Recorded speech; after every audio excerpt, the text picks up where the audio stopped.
Mr. Chairman, thank you for that, and thank you for your leadership in this particular area.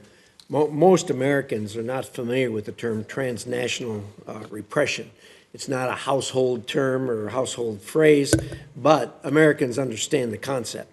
Transnational repression occurs when authoritarian governments go beyond their borders to harass and intimidate their citizens, those who defend human rights abroad, or anyone they consider to be a threat to their regimes.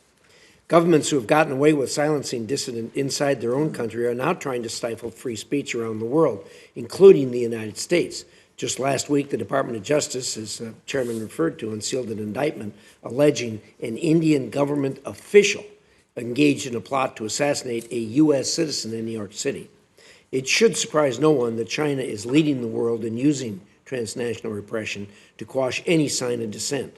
Last month, CCP, Chinese Communist Party protesters, funded by the Chinese consulate, harassed and assaulted human rights advocates on U.S. soil at APEC in San Francisco.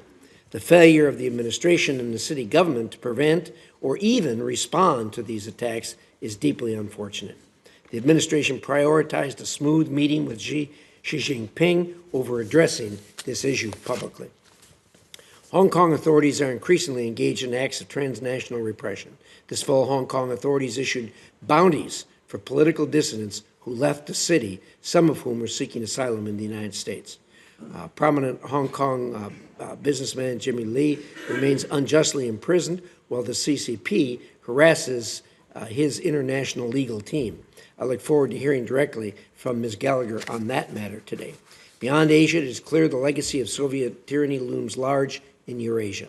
Russia sends its operatives to poison, intimidate, and sometimes assassinate members of the opposition and dissidents in exile. A few years ago, the Russians actually shot a man in the head in a public park in Germany in broad daylight.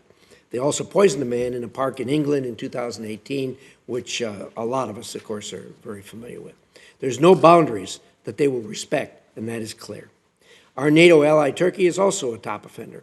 While it has decried acts of transnational repression that takes place on its soil, it has also used these same tactics to suppress Turkish dissidents outside of the country. This is evidenced by its pursuit of members of the Gulenist movement, including former NBA player Enes Kanter Freedom, who has had his Turkish passport canceled while abroad.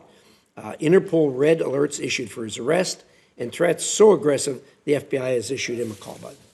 The Iranian regime is another egregious yet unsurprising offender.